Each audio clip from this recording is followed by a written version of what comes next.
وہ دعا جو سب سے پہلے مانگی گئی حضرت آدم اور حوا علیہ السلام نے.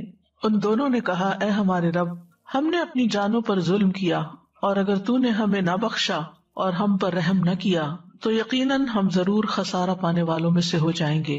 یہ دعا ہمارے والدین آدم اور حوا علیہ السلام نے مانگی جب انہوں نے بھول کر جنت کے اس درخت میں سے کھا لیا جس سے اللہ تعالیٰ نے ان کو منع کیا تھا.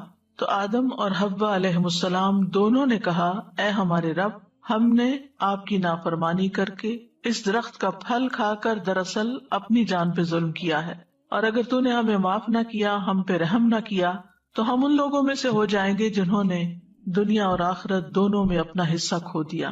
لَنَكُونَنَّ مِنَ الْخَاسِرِينَ. یہ وہی کلمات ہیں جو آدم علیہ السلام نے اپنے رب سے سیکھے، اور پھر ان کے ساتھ ان دونوں نے دعا کی تو اللہ سبحانہ وتعالیٰ نے دعا قبول کر لی. فَتَلَقَّى آدَمُ مِن رَبِّهِ كَلِمَاتٍ فَتَابَ عَلَيْهِ إِنَّهُ هُوَ التَّوَّابُ الرَّحِيمُ. تو اس میں ایک بہت بڑی ہوپ ہے، ایک امید ہے کہ اگر ان کلمات کے ساتھ آدم اور حوا علیہ السلام کی دعا قبول ہوئی، ان کو اللہ تعالیٰ نے معاف کر دیا، تو انشاءاللہ اللہ سبحانہ وتعالیٰ ہمارے گناہوں کو بھی معاف کر دے گا اور ہمیں بھی بخش دے گا.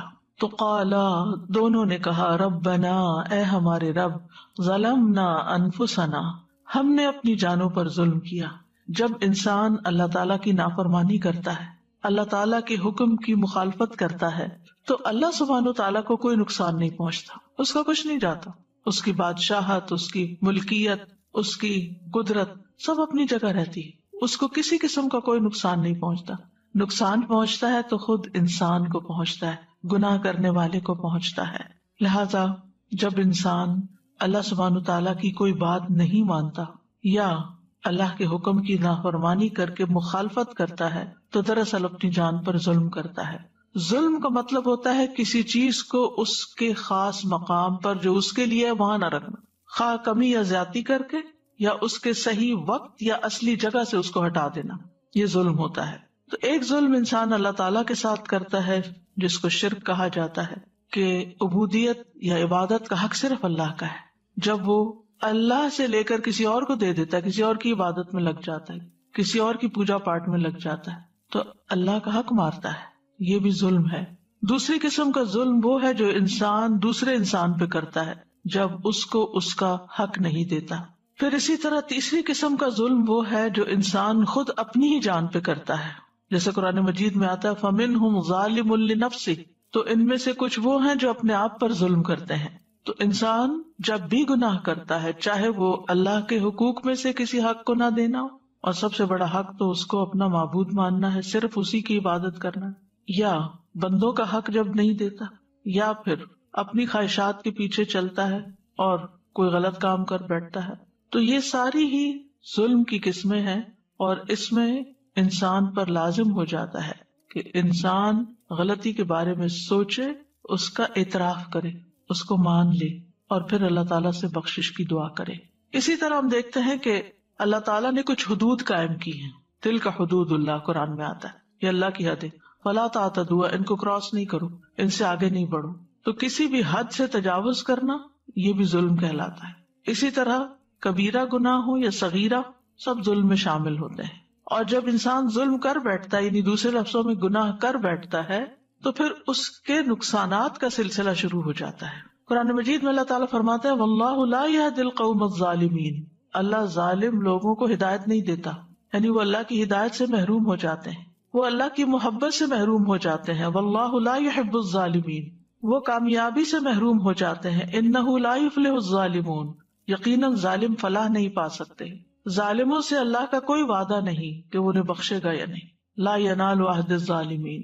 تو ظلم جو ہے، یا دوسرے لفظوں میں گناہ جو ہے، یہ دراصل انسان کو خود ہی نقصان دیتا ہے. اس لیے جتنا جلد ہو انسان اپنے آپ کو اللہ سے توبہ کر کے اصلاح کی طرف لے جائے. اسی دعا میں آ گیا تھا وَإِن لَّمْ تَغْفِرْ لَنَا وَتَرْحَمْنَا، اگر تو نے ہمیں بخشا نہیں اور ہم پہ رحم نہیں فرمایا، لَنَكُونَنَّ مِنَ الْخَاسِرِينَ، یعنی اگر تو نے ہمارے پچھلے گناہ معاف نہ کیے اور تو نے ہماری اس توبہ کو قبول کر کے ہم پہ رحم نہ فرمایا، ہماری اس تکلیف کو دور نہ کیا، یعنی مغفرت یعنی ہمارے گناہ کو معاف کر کے ہماری اس گلٹ اور جو اندر ایک تکلیف ہوتی ہے اس کو دور نہ کیا، اور رحمت کا مطلب ہے ہم پر خیر و برکت نازل نہ کی تو ہم خسارے میں پڑ جائیں گے. یہاں آپ دیکھیں مغفرت پہلے اور رحمت بعد میں. رحمت اس پہ آتی ہے جس کی بخشش ہو جائے. تو خاسرین وہ ہوتے ہیں جو دنیا میں بھی طرح طرح کے نقصان اٹھاتے ہیں اور آخرت میں بھی. لیکن اللہ تعالیٰ نے جب آدم علیہ السلام کی توبہ قبول کر لی تو اللہ تعالیٰ نے ان کو پھر چن لیا.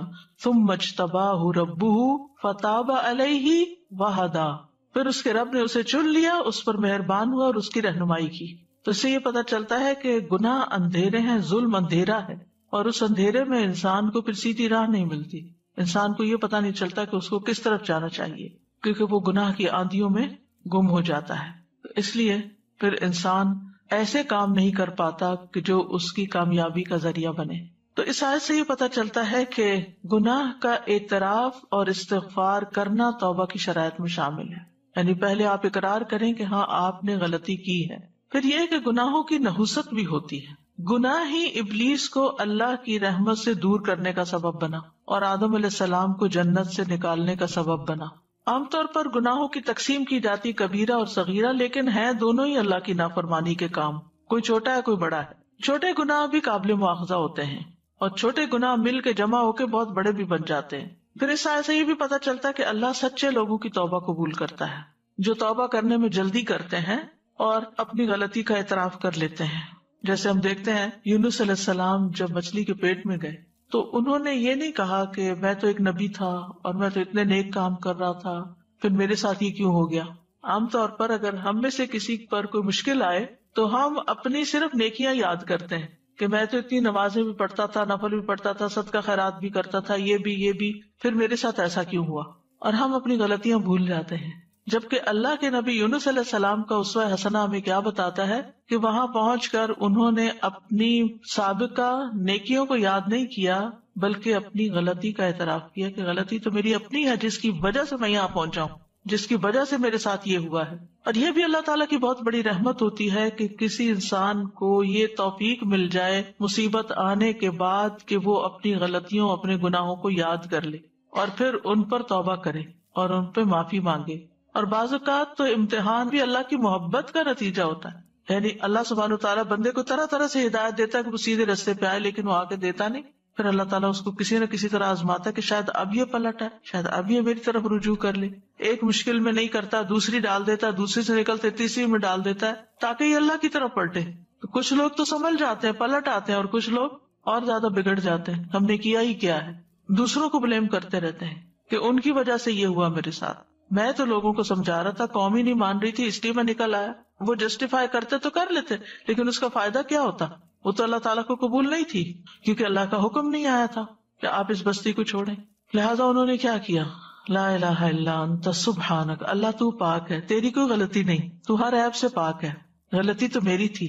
انی کنت من الظالمین، میں نے غلط کیا تھا تو مجھے معاف کر دے. تو اللہ سبحانہ وتعالیٰ نے ان کی دعا قبول کر لی. اس آیت سے بھی یہ بات پتہ چلتی ہے کہ آدم اور حوا نے بھی اعتراف کیا، اور اس آیت سے بھی یہ بات پتہ چلتی ہے. اور اسی طرح اور پیغمبروں کی دعاؤں میں بھی آتا ہے. تو اللہ کے نیک بندے وہ ہوتے ہیں جو اپنی نیکیوں سے زیادہ اپنے گناہوں کی طرف نظر رکھتے ہیں، اور نیکیوں کا پرچار کرنے کی بجائے اور ان کے اوپر تکبر کرنے کی بجائے وہ اپنے گناہوں کے بارے میں سوچ کے پشیمان ہوتے ہیں اور اللہ سبحانہ تعالیٰ کی طرف رجوع کرتے ہیں. اور توبہ اور استغفار کرنا بذات خود ایک بہت بڑی نیکی ہے، اور کسی کو اس کی توفیق ہو جانا اللہ تعالیٰ کی بہت بڑی رحمت ہے کہ کوئی ریئلائز کر لے اور اس کو توفیق مل جائے اور پھر وہ اللہ کا بن جائے. آپ دیکھیں کہ ابلیس نے اللہ کی نافرمانی جان بوجھ کے کی، لیکن جب اس سے باز پرس ہوئی کہ تم نے ایسا کیوں کیا تو اس نے اعتراف کی بجائے تکبر کیا اور اکڑ بیٹھا. آدم علیہ السلام سے بھول ہوئی تھی، جان کے نہیں انہوں نے کیا، بھول گئے تھے، لیکن جب انہیں پتا چلا کہ اللہ تعالیٰ ناراض ہے تو انہوں نے اپنی غلطی کا اعتراف کر لیا. ابلیس نے اپنی غلطی اور اپنی گمراہی اور نافرمانی کی ذمہ داری اللہ پہ ڈال دی. آدم علیہ السلام نے وہ ذمہ داری قبول کر لی کہ آئی واز رانگ. نتیجہ کیا نکلا؟ ابلیس ہمیشہ کے لیے ملعون قرار پایا، جبکہ آدم علیہ السلام چن لیے گئے، بارگاہ الہی میں مقرب ہو گئے، نبوت عطا ہوئی. تو ابلیس کو اس کی خود پسندی نے تباہ کیا اور آدم علیہ السلام کو ان کے اعتراف گناہ نے کامیاب کر دیا، کیونکہ اس نے کہا تھا نا انا خیر منہ، اور انہوں نے کہا تھا کہ ربنا ظلمنا انفسنا. تو ہم میں سے ہر وہ شخص جو توبہ کر کے اپنے گناہوں کا اعتراف کرتا ہے وہ دراصل آدم علیہ السلام کی مشابہت اختیار کرتا ہے، اور جو اپنے گناہ پہ اڑا رہتا ہے اور تقدیر کا بہانہ بنا لیتا ہے تو وہ ابلیس کی مشابہت اختیار کرتا ہے. تو آدم علیہ السلام کو ان کی کسی فضیلت نے فائدہ نہیں دیا تھا کہ اللہ نے ان کو اپنے ہاتھ سے بنایا. ہم تو کہتے ہیں ہم تو سید ہیں اور ہم تو بڑے چنے ہوئے لوگ ہیں، تو بڑے نیک لوگ ہیں، ہمارا تو گھرانہ بڑا اونچا ہے، ہم تو کئی قسم کی اپنی خوبیاں یاد کر لیتے ہیں اور اس پہ اڑے رہتے ہیں کہ ہم سے کہاں غلطی ہو سکتی ہے، ہم تو اتنے پڑھے لکھے ہیں، ہم تو اتنا نیکیاں کا کام کرتے ہیں.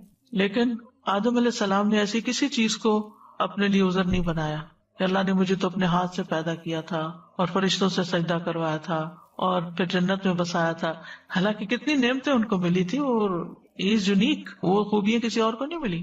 لیکن اس کے باوجود جب بھول ہوئی تو فوراً مان گئے. ان کے پاس علم بھی تھا، علم آدم الاسماء کلھا، یعنی یو نیم اٹ. کسی کا گھر جنت کے اندر ہو، دنیاوی اعتبار سے موسٹ سکسیسفل پیپل ہیں کہ جن کو بہت بڑے بڑے ایکڑز میں گھر مل جاتے ہیں اور بڑے بڑے مینشنز میں وہ رہتے ہیں، اور لوگ ان پہ رش کرتے ہیں کہ کتنے خوش قسمت ہیں یہ. اگر کوئی ڈگری ہو اور ایک نہیں کئی ڈگریاں ہو تو پھر تو بات ہی کیا ہے. یعنی مال بھی ہو، اوپر سے علم بھی ہو، اور پھر اوپر سے کسی بڑی شخصیت کے ساتھ رابطہ بھی ہو. وہاں تو اللہ سبحانہ تعالیٰ نے ان کو بنایا تھا. اور پھر یہ کہ سب لوگ ان کے مطیع بھی ہوں، انسان کیا فرشتے بھی آگے جھکے ہوئے ہوں. یعنی کتنی ساری چیزیں تھی تکبر کرنے کی. اگر وہ کرنا چاہتے تو ان ساری چیزوں کو کریڈٹ دے کے اپنے آپ کو بہت بڑی چیز سمجھتے اور اللہ کے آگے جھکنے کو اپنی انا کے خلاف سمجھتے. لیکن انہوں نے اس میں سے کسی چیز کو بھی نہیں سمجھا کہ اس کی وجہ سے میری کوئی بڑائی ہے، بلکہ کیا کہا، ربنا ظلمنا انفسنا وَإِن لَّمْ تَغْفِرْ لَنَا وَتَرْحَمْنَا لَنَكُونَنَّ مِنَ الْخَاسِرِينَ. اللہ اگر تو راضی نہیں نا تو یہ جنت اور یہ فرشتوں کا سجدہ اور یہ علم اور یہ سب کچھ میرے کام نہیں آنے والا، یہ فائدہ نہیں دے گا. یہی حال بندہ مومن کا دنیا میں ہوتا ہے. نہ وہ اپنے مال پہ فخر کرتا ہے، نہ وہ اپنی ڈگریوں پہ اور اپنے علم پہ فخر کرتا ہے، اور نہ ہی وہ اپنے کسی عہدے اور منصب پہ کہ میں اتنے لوگوں کو کنٹرول کرتا ہوں، اتنے لوگ میرے انڈر کام کرتے ہیں. یہ بھی لوگوں کے لیے ایک بڑی فخر کی بات ہوتی ہے نا. لوگ بعض اوقات اپنا تعارف کراتے ہیں نا کہ میری یہ کمپنی ہے اور اتنے لوگ میرے پاس کام کرتے ہیں، تو ایک فخر کی بات ہو جاتی ہے. تو وہ تو فرشتے ان کے آگے جھکے تھے، وہ کہہ سکتے تھے میں تو وہ ہوں جس کے آگے فرشتے جھک چکے، لیکن نہیں. یہی انسان کی انسانیت ہے، یہی اصل میں اللہ کے ساتھ فرما برداری اور اللہ تعالیٰ کے ساتھ ایک تعلق ہے کہ انسان سب کچھ ہوتے ہوئے بھی اللہ کے آگے جھکنے والا ہو اور اپنی غلطیوں کو دیکھنے والا ہو، اپنی غلطیوں کا اعتراف کرنے والا ہو کہ میں کچھ نہیں. اور یہ بھی آپ دیکھیے کہ دنیا میں ہمیں کتنی بھی عزت اور کتنا بھی شرف مل چکا ہو، لیکن اگر اللہ راضی نہیں اور اللہ کی نافرمانیاں کر کے گئے تو کوئی ٹھکانہ نہیں، کسی نے کام نہیں آنا، کوئی فائدہ نہیں دے گا. پھر لا ملجا ولا منجا منک الا الیک، تجھ سے بھاگ کے تو نہ کوئی ٹھکانہ ہے نہ کوئی پناہ گاہ مگر تیری طرف، پناہ تیرے ہی پاس ہے. تو انہوں نے رب کی تعظیم بجا لاتے ہوئے ادب کے ساتھ معاملہ کیا، اور یہی ہم سب پر لازم ہے کہ رب کی تعظیم کریں. اور یہ جو ہم اس عشرے میں ہر وقت اللہ اکبر اللہ اکبر اللہ اکبر پکار رہے ہیں، اس کا مقصد یہی. مجھے تو اس دفعہ اس کا مطلب بھی کچھ اور طرح سمجھ آیا کہ اللہ سبحانہ تعالیٰ ان 10 دنوں میں ہمیں پوری طرح ٹریننگ دے رہے ہیں. یعنی میں غور کر رہی تھی کہ کیوں آخر سب سے افضل کام ان دنوں میں تکبیر پڑھنا ہے، صدقہ خیرات کو، روزے کو، نماز کو، باقی چیزوں کو، یعنی وہ بھی اپنی جگہ نیکیاں ہیں، افضل ہیں، لیکن سب سے افضل کام تکبیرات پڑھنا ہے. تو جب ہم شعور کے ساتھ اللہ کو بڑا مان لیتے ہیں تو پھر آپ دیکھیے 10 دن ہم پکارتے رہے اللہ سب سے بڑا، اللہ سب سے بڑا، اللہ سب سے بڑا، تو پھر کیسے ہو سکتا ہے ہم اللہ کا حکم نہ مانیں؟ پھر کیسے ہو سکتا ہے ہم اللہ تعالیٰ کا ادب نہ کریں؟ پھر کیسے ہو سکتا ہے ہم اللہ کے آگے نہ جھکیں؟ پھر کیسے ہو سکتا ہے کہ خالصتاً اللہ ہی کی رضا کے لیے کوئی کام نہ کریں؟ کیونکہ ہمیں بڑوں کے سامنے بڑا بننے کی اور ان کی نظروں میں بڑا بننے کی خواہش ہوتی ہے نا، کہ کوئی بڑا ہمیں اکنالج کرے. آپ دیکھیں چھوٹے چھوٹے بچے بھی ہوتے ہیں نا، تو جب کوئی ان سے بات کرتے پہلے اپنے ماں باپ کو دیکھتے ہیں نا کہ وہ راضی ہیں کہ میں اس سے بات کروں یا میں یہ کام کر لوں. تو اسی طرح جو انسانوں کا غلام ہوتا ہے وہ صرف انسانوں کی طرف دیکھتا ہے، میرے ماں باپ خوش ہیں میں یہ کام کر لوں، کوئی نہیں دیکھتا اللہ خوش ہے یا نہیں. عام طور پہ لوگ صرف اپنے سے اوپر جو بڑا ہے اس کو دیکھ لیں گے. استاد خوش ہے، پیر خوش ہے، بزرگ میرا خوش ہے، فلاں خوش ہے، اگر وہ خوش ہے تو بس ٹھیک ہے، یہی میری جنت ہے. اور بعض اوقات لوگ اپنے ماں باپ کو خوش کرنے کے لیے اپنی بیوی پہ ظلم ڈال رہے ہوتے ہیں. وہ کہتے ہیں یہی ہماری جنت ہے ماں باپ، یہ اگر ہم سے خوش ہے ہماری مرضی جس کے چاہے حقوق مار لیں. تو یہ جو غلطیوں کو نہ جاننا، نہ پہچاننا، نہ ان پہ معافی مانگنا، نہ ان سے نکلنا، یہ ایک اپنی جان پہ ظلم ڈھانا ہے. تو کسی انسان کو اس بات کی توفیق مل جائے کہ وہ اپنی غلطی دیکھ سکے اور اس پر شرمندہ ہو جائے اور پھر اللہ کے آگے جھک جائے، اللہ کو اپنا رب مان لے اور پھر اپنی حالت کو پیش کرے، ظلمنا انفسنا، اللہ جان پہ ظلم ہو گیا، ہم نے غلطی کر لی ہے، اور پھر اپنے معاملے کو اللہ کے سپرد کر دے، وَإِن لَّمْ تَغْفِرْ لَنَا وَتَرْحَمْنَا، اور پھر امید رکھے کہ اللہ ہمیں معاف کر دے گا، اور اگر نہ کیا تو پھر تو کوئی نجات کی جگہ ہی نہیں، لَنَكُونَنَّ مِنَ الْخَاسِرِينَ. تو اس لیے یہ دعا بہت کچھ سکھاتی ہے ہمیں. یعنی آدم اور حوا نے جو پہلی دعا کی ہے، انسانیت نے جو پہلی دعا کی، وہ اپنی غلطیوں کے اعتراف کی، کیونکہ جب بخشش ہو جاتی ہے نا تو باقی دعائیں قبول ہو جاتی. کیونکہ اگر ہمارے اوپر گناہوں کے ڈھیر ہیں اور ہم کہتے ہیں یا اللہ میں رزق دے، روزی دے، اولاد دے، فلاں دے، تو ابھی تو آپ کا دروازہ ہی نہیں کھلا، تو آپ باقی چیزیں کہاں سے لیں گے؟ تو سب سے پہلے تو استغفار کر کے، اپنی غلطیاں مان کے، توبہ کر کے اپنے بوجھ ہٹائیں اور اپنی راہیں آسان کریں، اور پھر اللہ کا قرب ملے گا اور پھر رحمت اور بخشش آئے گی. قال رب انی ظلمت نفسی فاغفر لی فغفر له انہ هو الغفور الرحیم. اے میرے رب، بلا شبہ میں نے اپنے آپ پر ظلم کیا، لہٰذا مجھے معاف فرما دے. یہ دعا موسیٰ علیہ السلام نے اس وقت مانگی جب ان سے بغیر ارادے کے ایک انسان قتل ہو گیا تھا، بغیر ارادے کے. آدم علیہ السلام نے بھی گناہ کا ارادہ نہیں کیا تھا، اور یہاں موسیٰ علیہ السلام نے بھی جان بوجھ کے غلطی نہیں کی تھی، لیکن بہرحال قتل تو قتل تھا نا، قتل ہو گیا، ایک جان چلی گئی، تو انہوں نے اپنی غلطی کا اعتراف کر لیا، پھر اللہ سے اپنے گناہ کی معافی مانگ لی. قال رب انی ظلمت نفسی فاغفر لی فغفر له انہ هو الغفور الرحیم. اے میرے رب، بلا شبہ میں نے اپنے آپ پر ظلم کیا ہے، لہٰذا مجھے معاف کر دے. چنانچہ اللہ نے اسے معاف کر دیا، بلا شبہ وہ بڑا بخشنے والا، رحم کرنے والا ہے. فغفر له انہ هو الغفور الرحیم. اس سے یہ پتہ چلتا ہے کہ انسان ہے، چاہے نبی بن جائے، کوئی ولی ہو، بزرگ ہو، کوئی دین میں، نیکیوں میں، عبادت میں بہت آگے نکلا ہوا انسان ہو، کیونکہ ہم کیا سوچتے ہیں اس انسان سے نہیں غلطی ہو سکتی، یہ تو بہت نیک ہے، یہ تو دوسروں کو سکھاتا ہے، اور یہ تو اتنا عالم ہے، اور یہ تو فلاں ہے، یہ بھلا کیسے غلطی کر سکتا؟ نہیں، انسان کو انسان ہی سمجھے، اور کسی سے بھی غلطی ہو سکتی. ضروری نہیں کہ وہ ارادتاً کرے، وہ اچانک بھی ہو سکتی ہے، لیکن غلطی کے بعد پھر وہ کرتا کیا ہے، اس کا رسپانس کیا ہے، یہ دیکھنے کی چیز. تو گناہ کے بعد ندامت اور شرمندگی اور اعتراف، یہ اللہ تعالیٰ کو محبوب ہے. اور یہ کیفیات اسی شخص میں آتی ہیں جو گناہ کے انجام سے ڈرتا ہے، کہ اگر میں نے توبہ نہ کی اور میں اس سے نہ نکلا تو پھر نتیجہ کیا نکلے گا، مجھے اس کے لیے تیار ہونا چاہیے. تو عقلمند انسان وہ ہوتا ہے جو کسی بھی گناہ کے نتیجے کو دیکھتا ہے، وہ گناہ کو نہیں دیکھتا بڑا کہ چھوٹا. یہ کچھ لوگ تو اسی چکر میں رہتے ہیں، یہ کبیرہ گناہ ہے یا صغیرہ گناہ ہے. تو بات کبیرہ صغیرہ کی نہیں ہے، بات ہے رول توڑنے کی. تو غلطی کے بعد، گناہ کے بعد ندامت کا اظہار کرنا چاہیے، اور اپنے گناہ کو بڑا خیال کر کے انجام سے ڈرنا چاہیے، اور اپنے ظلم کے ذکر کو وسیلہ بنانا چاہیے کہ رب میں نے واقعی ظلم کیا ہے اپنے آپ پر، تو آپ اس کو معاف کر دیں. تو معافی مانگنے سے پہلے ظلم کا اعتراف کرنا جو ہے، غلطی کو ماننے کی بات کرنا، اپنی زبان سے اقرار کرنا کہ اللہ میرے سے غلطی ہوئی ہے. اچھا، بعض لوگ صرف کہہ دیتے نا سوری، ٹھیک ہے سوری بھی خیر، لیکن اس کی سوری واقعی پھر سوری ہوتی ہے جو کہتے ہیں کہ آئی واز رانگ. لیکن یہ جملہ بولنا بہت مشکل کام. خالی سوری لفظ کہہ دینا پھر آسان ہوتا ہے، لیکن یہ اعتراف کرنا کہ آئی واز رانگ، یہ بہت بڑے دل کی بات ہوتی ہے. اور یہاں بخشش ہوئی بھی اس وجہ سے کہ زبان سے بولا گیا کہ ظلمت نفسی انی کنت من الظالمین، ربنا ظلمنا انفسنا.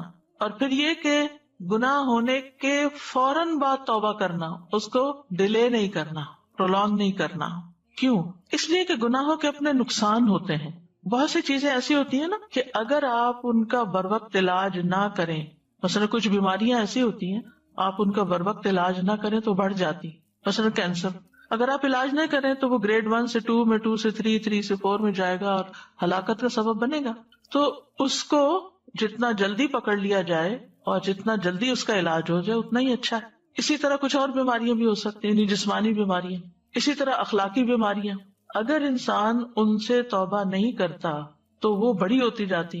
اسی طرح دو لوگوں کے بیچ میں کوئی مس انڈرسٹینڈنگ ہو گئی یا میاں بیوی میں جھگڑا ہو گیا ہے، اگر جلدی صلح کر لیں گے اور ایک دوسرے کو منا لیں گے تو دل صاف ہو جائیں گے، بوجھ ہلکے ہو جائیں گے، گاڑی پھر چل پڑے گی.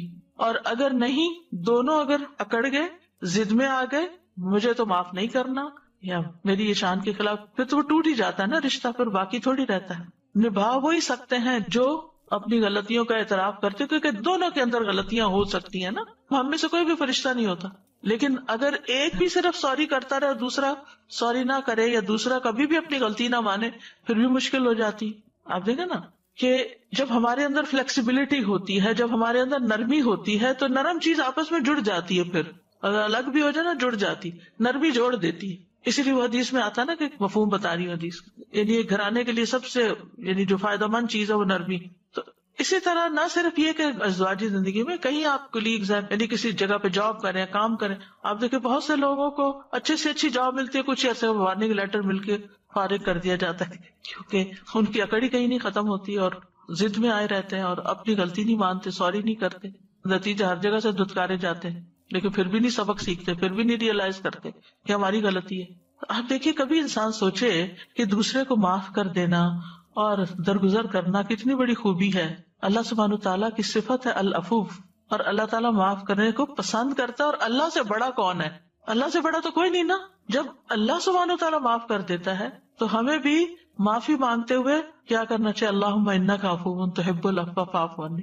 لیکن اللہ سے معافی مانگتے ہوئے پہلے ہمیں دوسروں کو معاف کرنا چاہیے. تو گناہوں کے اپنے نقصان ہوتے ہیں، ان میں سے سب سے بڑا نقصان کیا ہے کہ دل مردہ ہو جاتا ہے. دل مردہ ہو جاتا ہے. حدیث میں آتا ہے بے شک جب کسی مومن سے کوئی گناہ سرزد ہوتا ہے تو اس کے دل پہ ایک سیاہ دھبا پڑ جاتا ہے. اگر وہ توبہ کرے اور گناہ سے باز آ جائے اور استغفار کر لے تو اس کا دل چمکا دیا جاتا ہے. ورنہ جتنے گناہ بڑھتے جاتے ہیں اتنے ہی سیاہ دھبے بڑھتے جاتے ہیں، حتیٰ کہ اس کے دل پہ وہ زنگ چھا جاتا ہے جس کا ذکر اللہ تعالیٰ قرآن مجید میں یوں کرتے ہیں کلا بل ران علی قلوبہم ما کانوا یکسبون، کہ ان کے دلوں پر اپنی کمائیوں کی وجہ سے زنگ لگ گیا ہے. پھر اسی طرح دل اندھا ہو جاتا ہے. اسی آیت کے بارے میں ایک قول یہ ہے کہ حسن بصری کہتے ہیں کہ گناہ پہ گناہ کرنا حتیٰ کہ وہ دل کو اندھا کر دے، انسان کو پھر کچھ سمجھ نہیں آتا، نظر نہیں آتا. گناہوں کی وجہ سے انسان علم سے محروم ہو جاتا ہے. ابن القیم کہتے ہیں کہ علم روشنی اور نور ہے جو اللہ دل میں ڈالتا ہے، لیکن گناہوں سے یہ روشنی بجھ جاتی ہے، انسان سے اچھے برے کی تمیز ختم ہو جاتی ہے.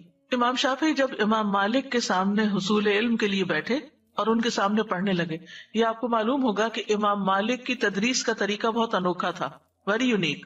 وہ خود نہیں سکھاتے تھے کسی کو، خود نہیں پڑھتے تھے، وہ طالب علم سے حدیث پڑھواتے تھے، اور اس کو عرض کہتے ہیں حدیث کی اصطلاح میں. اسی لیے ان سے جب حدیث روایت ہوتی تو اخبرنا کا لفظ آتا. حدثنا ہوتا ہے جب کوئی حدیث ہمیں بیان کرتا ہے، جیسے میں آپ کو حدیث پڑھ کے سنا رہی تو آپ کہہ سکتے ہیں کہ ہمیں انہوں نے یہ حدیث بیان کی. لیکن اگر میں بیان نہ کروں اور آپ مجھے حدیث سنائے اور میں کہوں آپ نے ٹھیک پڑھی ہے تو اس کو روایت کرتے ہوئے کہیں گے اخبرنا، ہمیں خبر دی.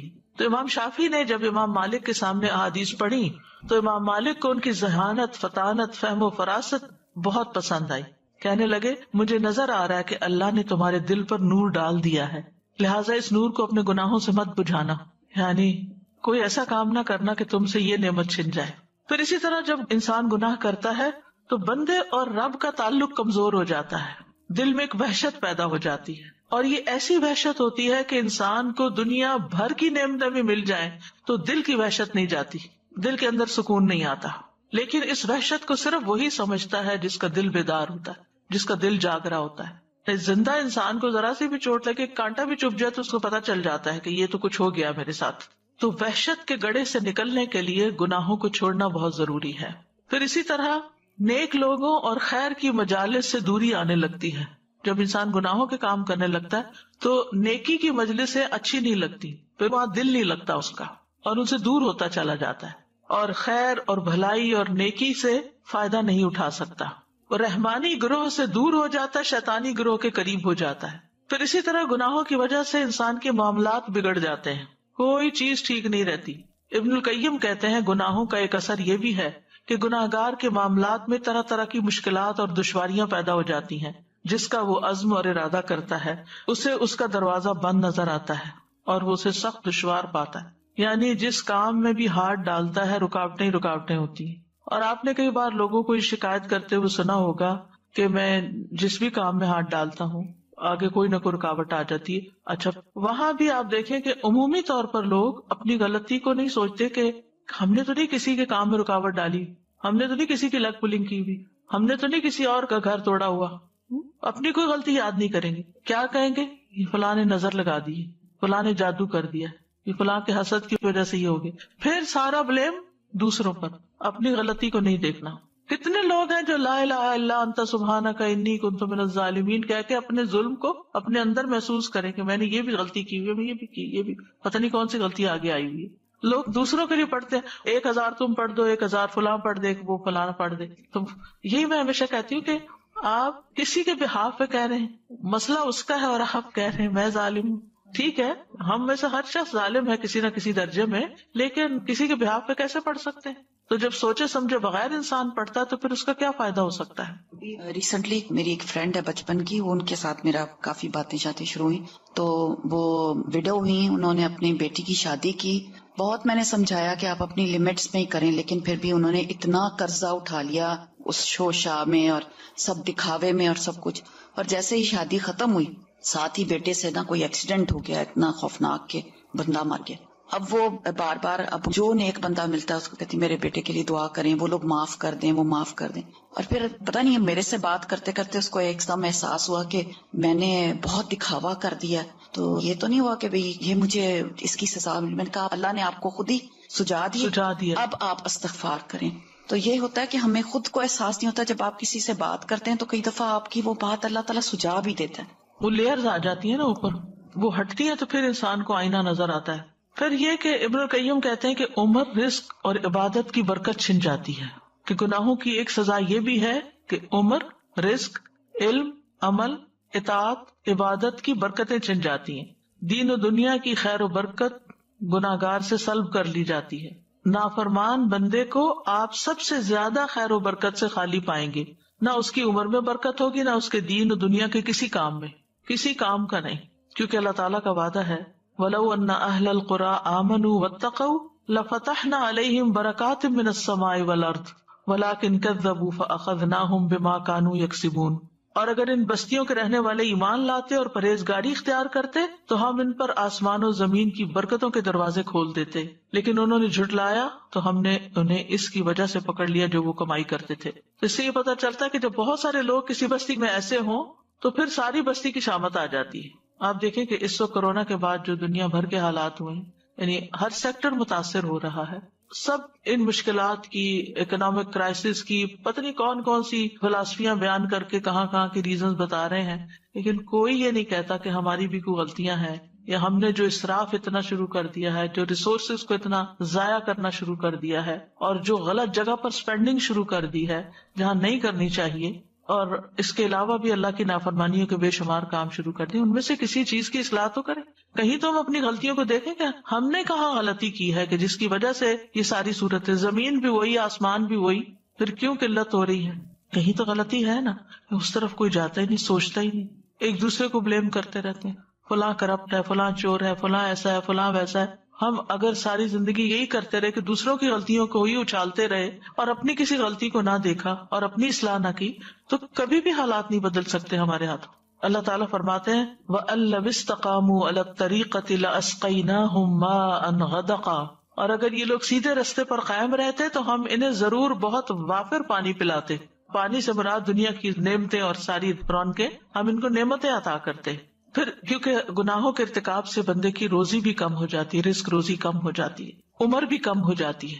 ابن القیم کہتے ہیں کہ گناہوں کی ایک تاثیر یہ ہے کہ گناہ عمر کو تباہ کر دیتے ہیں, عمر کی ساری برکتیں بندے سے چھن جاتی ہیں. یعنی جس طرح نیکی عمر کو بڑھاتی ہے, اسی طرح فسق و فجور کم کرتا ہے. اس کا کیا مطلب ہے؟ یعنی یہ بھی ہو سکتا ہے جیسے رسول اللہ صلی اللہ علیہ وسلم نے فرمایا عمر میں اضافہ صرف نیکی ہی کرتی, یعنی آپ نیکی کرو اپنی ذات میں یا کسی انسان کے ساتھ بھلا کرو تو اس سے عمر میں برکت ہو جائے گی. یعنی چاہے آپ 50 سال جیے 60-70 سال جیے لیکن اس میں آپ بہت اچھے اچھے کام کر جائیں گے. یعنی آپ اپنی آخرت کی اچھی تیاری کر جائیں گے. برکت کا مطلب ہوتا ہے چھوٹی چیز میں بڑا فائدہ. پھر اسی طرح ذلت اور صغار مسلط ہو جاتی ہے. سلمان تمیمی کہتے ہیں کہ ایک آدمی تنہائی میں اللہ کی نافرمانی کرتا ہے، اکیلے وہ گناہ کرتا ہے، جب وہ صبح کرتا ہے تو اس پر نافرمانی کی ذلت چھائی ہوئی ہوتی ہے. حسن بصری کہا کرتے تھے اگرچہ گھوڑے ان کو شاہانہ چال سے لے جا رہے ہوں اور خچر ان کو بگا رہے ہوں، نافرمانی کی ذلت ان کی گردنوں سے چپکی رہتی ہے. اللہ نے اس بات کے علاوہ کا انکار کر دیا کہ وہ ان کو ذلیل کرے جو اس کی نافرمانی کرتے ہیں. یعنی چاہے دنیاوی شان و شوکت ان کے پاس بہت ہوتی، اندر کا سکون نہیں ہوتا. جو اللہ کی اطاعت کرتا ہے اللہ اس کا ولی بن جاتا ہے. اللہ ولی الذین آمنوا یخرجہم من الظلمات الی النور. عبداللہ بن عباس کہتے ہیں نیکی کی چہرے پر خاص چمک ہوتی ہے اور دل پر اس کی خاص روشنی ہوتی ہے. نیکی کی وجہ سے رزق میں بھی برکت آتی ہے، بدن طاقتور ہوتا ہے، لوگوں کے دلوں میں آپ کی محبت بڑھتی ہے. جبکہ برائی کی وجہ سے چہرے پر پھٹکار پڑتی ہے، دل سیاہی میں ڈوب جاتا ہے، بدن بھی کمزور ہو جاتا ہے، روزی میں برکت نہیں رہتی، لوگ بھی بغض کرنے لگتے ہیں. پھر اسی طرح حال اور مستقبل کی نعمتوں کا زوال ہو جاتا ہے. ابن القیم کہتے ہیں کہ گناہوں کی ایک سزا یہ بھی ہے کہ ان سے حاضر اور موجود انعام زائل ہو جاتے ہیں اور انسان آئندہ آنے والی نعمتوں سے بھی محروم ہو جاتا ہے. یعنی اس کو خیر و بھلائی ملنے والی ہوتی ہے اس سے محروم ہو جاتا ہے. آپس کی محبت ختم ہو جاتی ہے. نبی صلی اللہ علیہ وسلم فرمایا کرتے تھے اس ذات کی قسم جس کے ہاتھ میں محمد صلی اللہ علیہ وسلم کی جان ہے، جو دو آدمی بھی آپس میں ایک دوسرے سے محبت کرتے ہوں اور ان دونوں کے درمیان جدائی ہو جائے، الگ ہو جائیں وہ، تو وہ یقیناً ان میں سے ایک کے گناہ کی وجہ سے ہوگی. یعنی ویسے ان کی آپس میں بہت محبت تھی لیکن جدائی ہو گئی. کیوں ہوئی؟ ان میں سے ایک کے گناہ کی وجہ سے ساتھ چلا گیا. کبھی سوچتے نہیں لیکن یہ مسند احمد کی حدیث ہے اور نبی صلی اللہ علیہ وسلم جو بات بتاتے ہیں وہ وحی پر مبنی ہوتی ہے. آپ اپنے دل سے نہیں بتا رہے ہوتے، اللہ تعالیٰ کی طرف سے دل میں ڈالا جاتا ہے. پھر اسی طرح جب بندہ گناہ اور معاصی کے کام کرنے لگتا ہے تو شیطان مسلط ہو جاتا ہے اور وہ اسے اور غلط رستوں پہ لے جاتا ہے. اسی وجہ سے انسان پھر ایک گناہ کے بعد ایک گناہ کرنے لگتا ہے، ایک ظلم کے بعد ایک اور ظلم ڈالنے لگتا ہے. وَمَن يَعْشُ عَن ذِكْرِ الرَّحْمَنِ نُقَيِّضْ لَهُ شَيْطَانًا فَهُوَ لَهُ قَرِينٌ. جو شخص رحمان کے ذکر سے آنکھیں بند کر لیتا ہے ہم اس پر ایک شیطان مسلط کر دیتے ہیں جو اس کا ساتھی بن جاتا ہے. بعض گناہوں پر لعنت کی گئی ہے جیسے سود کا کھانا اور کھلانا. پھر اسی طرح گودنے والی اور گدوانے والی اور جو ٹیٹوز بناتے ہیں. پھر انسان نیکیوں سے محروم کر دیا جاتا ہے، یعنی نیکی کرنے کے مواقع نہیں ملتے اس کو اور نیکیوں کے دروازے بند ہوتے جاتے ہیں. گناہ کی وجہ سے بعض اوقات انسان ایسی نیکی سے محروم ہو جاتا ہے جو نیکی دنیا و مافیا سے بہتر تھی، وہ اپرچونٹی چلی گئی. جو بزنس کرتے ہیں ان کو معلوم ہے کہ بعض بزنس ایسے ہوتے ہیں کہ آپ اس میں ہاتھ ڈال دیں تو آپ کہیں سے کہیں پہنچ جاتے ہیں. ایک ہی ڈیل کافی ہو جاتی ہے آپ کو بہت اونچا لے جانے کے لیے، اور اگر وہ ڈیل ہاتھ سے چلی جائے، موقع چلا جائے، کوئی اور آگے آ جائے تو انسان ساری زندگی ریگریٹ کرتا رہتا ہے کاش میرے پاس ہوتی وہ چیز تو میں آج کہاں سے کہاں ہوتا. آپ بعض اوقات کو سودا کر رہے ہوتے ہیں تو چھوٹی موٹی بات کی وجہ بن جاتی ہے، آپ پیچھے ہٹ جاتے ہیں اور بعد میں آپ کو احساس ہوتا ہے کہ آپ نے غلط کیا. تو ایسے ہی نیکیوں کے بھی مواقع ہوتے ہیں، خاص طور پر ان 10 دنوں میں. یہ 10 دن پورے سال سے افضل ہے اور ان میں سب سے آسان کام اللہ کا ذکر ہے جو ہم ہر حال میں کر سکتے ہیں. لیکن پھر بھی میں نے دیکھا ہے کہ لوگ ادھر ادھر کی فضول باتیں کرنے سے باز نہیں آتے. کہیں 2 لوگ مل گئے، ادھر ادھر کی گپ شپ شروع ہو گئی، بیکار کی باتیں، بیکار کے تبصرے، بیکار کے مشورے جن کا کوئی فائدہ نہیں، بولے جا رہے، ذکر نہیں کرتے، نہ کرنے دیتے ہیں، نہ خود کرتے ہیں نہ کرنے دیتے ہیں. ظاہر ہے کہ جب آپ کے سر پہ کوئی آ کے کھڑا ہو جائے فضول باتیں کرنے، آپ ذکر کر بھی رہے ہو تو ہر جملے میں بھولیں گے. احساس نہیں ہے نا زیاں کا، نقصان کا، کہ ہم کتنا بڑا نقصان کریں، ایک اپنا اور ایک دوسرے کو خلل ڈالنے کا. تو یہ ہم سب سوچے سب سے افضل عمل ان دنوں میں تکبیر پڑھنے کا. ہم ایک دن میں کتنی پڑھ لیتے ہیں، کتنی دفعہ پڑھتے ہیں؟ آخر محروم کیوں ہے؟ کیوں نہیں یاد رہتا؟ کیوں نہیں زبان پہ چڑھتی؟ کیوں نہیں کر پاتے؟ کیا ہمیں یقین نہیں ہے کہ واقعی یہ سب سے افضل کام ہے؟ مانتے بھی ہیں ہاں ہے، پھر کرتے بھی نہیں ہیں، پھر یہ کیسا یقین ہے؟ تو ضرور انسان کو سوچنا چاہیے کہ کیا چیز رکاوٹ بنی ہوئی ہے آخر میرے آگے. پھر بعض اوقات یہ ہوتا ہے کہ ایک گناہ کئی گناہوں میں ملوث کر دیتا ہے انسان. وہ ایک نہیں ہوتا، جیسے ایک جھوٹ بولتا ہے نا انسان، کئی اور بولنے پڑ جاتے ہیں اس کو. پھر توبہ کا ارادہ کمزور ہوتا ہے ایسے بندے کا، یعنی گناہوں کی کثرت کی وجہ سے. وہ کہتا ہے توبہ کس لیے کرنی ہے، میں تو اتنا گناہگار ہوں اور میرا نہیں خیال میں ان سے نکل سکتا ہوں اور یہ چھوڑنا سب کچھ مشکل ہے، لہذا توبہ بھی نہیں کرتا. اور جب توبہ نہیں کرتا تو گناہوں کے ساتھ جینا سیکھ جاتا ہے، گناہ کی نفرت بھی دل سے چلی جاتی ہے، وہ اس کی عادت سی بن جاتی ہے. اگر دل پہ بوجھ ہے تو بوجھ لیے پھر رہا ہے، اور پھر گناہوں کو حقیر سمجھنے لگتا ہے انسان. عبداللہ بن مسعود کہتے ہیں کہ مومن اپنے گناہوں کو ایسے محسوس کرتا ہے جیسے وہ کسی پہاڑ کے نیچے بیٹھا ہو اور ڈرتا ہے کہ اس کے اوپر نہ گر جائے، اور بدکار اپنے گناہوں کو مکھی کی طرح ہلکا سمجھتا ہے کہ اس کے ناک کے پاس سے گزری اور اس نے اپنے ہاتھ سے یوں بے پرواہی سے اسے بگا دیا. پھر اسی طرح گناہوں کی وجہ سے بلائیں اترتی ہیں، مصیبتیں آتی ہیں. وما اصابکم من مصیبت فبما کسبت ایدیکم ویعفو عن کثیر، اور تمہیں جو بھی مصیبت پہنچی تو وہ اس کی وجہ سے جو تمہارے ہاتھوں نے کمایا، اور وہ بہت سی چیزوں سے درگزر کر جاتا ہے. حضرت عمر نے جب حضرت عباس سے بارش کی دعا کرنے کے لیے کہا تو انہوں نے کہا، اے اللہ، بے شک مصیبتیں گناہوں کی وجہ سے نازل ہوتی ہیں اور انہیں صرف توبہ ہی ہٹا سکتی ہے. بعض گناہوں کی سزا دنیا میں ہی مل جاتی ہے انسان کو. نبی صلی اللہ علیہ وسلم نے فرمایا، کوئی گناہ اس لائق نہیں کہ اس کے کرنے والے کو دنیا میں جلدی سزا دے دی جائے اور اس کے ساتھ ساتھ آخرت میں بھی اس کی سزا جمع رکھے اللہ تعالیٰ، جیسا کہ ظلم و زیادتی اور قطع رحمی ہے. یعنی کسی پہ ظلم کرنا اور خون کے رشتوں کو کاٹنا، یہ ایسے گناہ ہیں کہ جن کی وجہ سے انسان پہ دنیا میں بھی مشکل آتی ہے، پھر جسمانی بیماریاں لگ جاتی ہیں. نبی صلی اللہ علیہ وسلم نے فرمایا، جب بھی کسی رگ یا آنکھ کو نقصان پہنچتا ہے تو وہ کسی نہ کسی گناہ کی وجہ سے ہوتا ہے، لیکن جو تکالیف اللہ تعالیٰ ویسے ہی ٹالتا رہتا ہے وہ کہیں زیادہ ہوتی ہیں. نبی صلی اللہ علیہ وسلم نے فرمایا، جب کسی قوم میں بدکاری عام ہو جاتی ہے، زنا، اور وہ اعلانیہ اس کا ارتکاب کرتے ہیں تو ان میں طاعون اور ایسی مختلف بیماریاں پھیل جاتی ہیں جو ان سے پہلوں میں نہیں ہوتی، یعنی وہ بیماری پہلے کبھی نہیں سنی ہوتی. پھر بر و بحر میں فساد پیدا ہو جاتا ہے، یعنی پوری دنیا میں پھیل جاتا ہے فساد. عمومی طور پر عذاب آتا ہے، قوموں کی ہلاکت کا سبب بنتا ہے، باقی مخلوق پر بھی گناہوں کے اثرات پڑتے ہیں. ابو ہریرہ کہتے ہیں، ظالم کے ظلم کی وجہ سے چڑیاں اپنے گھونسلوں میں مر جاتی ہیں، ایک بارش نہیں ہوتی، پھر ان کو فوڈ نہیں ملتی، ختم ہو جاتی ہیں. مجاہد کہتے ہیں، قحط سالی میں جانور اور چوپائے ظالم انسانوں پہ لعنت بھیجتے ہیں جن کی وجہ سے برسات رک گئی. یعنی جب قحط پڑتا اور جانور مر جاتے ہیں، آپ نے کئی دفعہ دیکھا ہوگا ڈراؤٹ کی وجہ سے کس طرح جانور مرے پڑے ہوتے ہیں، وہ انسانوں پہ لعنت بھیج رہے ہوتے ہیں. کوسٹل ایریا نا سارا، through out coastal area, 4 cities میں پوری کوسٹ میں مری ہوئے برڈ فلو ہے، اور وہاں پہ ان آئیلینڈز پہ ٹورزم اتنا زیادہ تھا کہ کوئی حد نہ ہو. اب دے کانٹ گو دیر، پورا وہ بےچارے لاشیں اٹھا رہے ہیں ان کے برڈز کی. اللہ تعالیٰ رحم فرمائے. چڑیاں اپنے گھونسلوں میں مر جاتی ہیں. اکرمہ کہتے ہیں، زمین کے جانور، کیڑے مکوڑے، چھپکلیاں اور بچھو تک چلا اٹھتے ہیں کہ بنی آدم کے گناہوں کی وجہ سے ہم پر برسات رک گئی ہے. تو صرف گناہگار کو اس کے گناہوں کی سزا نہیں ملتی بلکہ بے گناہوں پر بھی وہ منتقل ہو جاتی ہے. اسی لیے امر بالمعروف و نہی عن المنکر کرنا چاہیے کہ دوسروں کو روکنا چاہیے جو غلط کام کر رہا ہو. اور ایسے لوگ جب مرتے ہیں تو سب آرام پا جاتے ہیں. رسول اللہ صلی اللہ علیہ وسلم نے فرمایا، یعنی فاجر بندہ جو ہوتا ہے اس کے مرنے پر بندے، شہر، درخت، چوپائے سب آرام پاتے ہیں. اور اگر انسان توبہ کیے بغیر مرتا ہے تو قیامت کے دن انسان پر گناہوں کا بوجھ ہوگا. اور قیامت کے دن جب سورج صرف 1 میل کی مسافت کے برابر قریب آ جائے گا اور اس کی گرمی میں اتنا اضافہ ہو جائے گا کہ دماغ ہانڈیوں کی طرح ابلنے لگیں گے تو لوگ اپنے اپنے گناہوں کے اعتبار سے پسینے میں ڈوبے ہوئے ہوں گے. یعنی جتنے جس کے گناہ ہوگے اتنا اس کا پسینہ ہوگا، کسی کا ٹخنوں تک، کسی کا پنڈلی تک، کسی کا جسم کے درمیان تک، کسی کے منہ میں پسینے کی لگام ہوگی. پھر اسی طرح بعض گناہ نیکیوں کو ضائع کر دیتے ہیں، جیسے حقوق العباد میں اگر کسی پہ ظلم ڈھایا تھا. اب سوال یہ پیدا ہوتا ہے کہ کرنا کیا چاہیے. گناہوں پر توبہ کرنی چاہیے، انشاءاللہ کل کا لیکچر اس سے متعلق ہوگا. اور اس کے ساتھ ساتھ استغفار کرنی چاہیے، اللہ سے بخشش مانگنی چاہیے کہ یا اللہ تو ہمیں بخش دے. استغفار کرنے سے بخشش مل جاتی ہے، اللہ تعالیٰ راضی ہو جاتے ہیں. ابو ہریرہ کہتے ہیں، رسول اللہ صلی اللہ علیہ وسلم نے فرمایا، ہمارا رب تبارک و تعالیٰ ہر رات کو اس وقت آسمان دنیا پہ آتا ہے جب رات کا آخری تہائی حصہ رہ جاتا ہے. وہ کہتا ہے، کوئی ہے جو مجھ سے دعا کرے تو میں اس کی دعا قبول کروں، کوئی ہے جو مجھ سے مانگے تو میں اسے دوں، کوئی ہے جو مجھ سے بخشش طلب کرے یعنی استغفار کرے تو میں اس کو بخش دوں. سورۃ النساء میں آتا ہے، وَمَن يَعْمَلْ سُوءًا أَوْ يَظْلِمْ نَفْسَهُ ثُمَّ يَسْتَغْفِرِ اللَّهَ يَجِدِ اللَّهَ غَفُورًا رَحِيمًا. اور جو شخص کوئی برا کام کر بیٹھے یا خود پہ ظلم کر لے پھر اللہ سے بخشش طلب کرے تو وہ اللہ کو بہت بخشنے والا، خوب رحم کرنے والا پائے گا.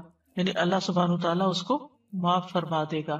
لہٰذا ہمیں استغفار کرتے رہنا چاہیے کیونکہ اللہ کے سوا ہے کون جو بخش دے. فاستغفروا لذنوبہم ومن یغفر الذنوب الا اللہ. اللہ کے سوا کوئی گناہوں کو نہیں معاف کر سکتا. اور توبہ سے گناہ مٹ جاتے ہیں، جیسے التائب من الذنب کمن لا ذنب لہ. گویا اس نے کوئی گناہ کیا ہی نہیں. رسول اللہ صلی اللہ علیہ وسلم نے فرمایا بائیں طرف والا فرشتہ 6 گھڑیاں مسلمان گناہ گار بندے سے اپنا قلم اٹھائے رکھتا ہے. اگر وہ شرمندہ ہو اور توبہ کر لے تو قلم رکھ دیتا ہے, لکھتا ہی نہیں, ورنہ ایک گناہ لکھ دیتا ہے. 6 گھڑیاں, یہ نہیں پتا چلتا کہ گھنٹے ہیں یا منٹ ہیں یا جتنے, لیکن چلے منٹ بھی ہو تو یا گھنٹے ہو تو, یا منٹ ہوں گے یا گھنٹے ہوں گے. اور پیچھے جو میں نے ذکر کیا تھا کہ گناہوں سے دلوں پہ زنگ لگ جاتا ہے, تو اس کا علاج بھی استغفار ہے. استغفار سے دل چمک کر صاف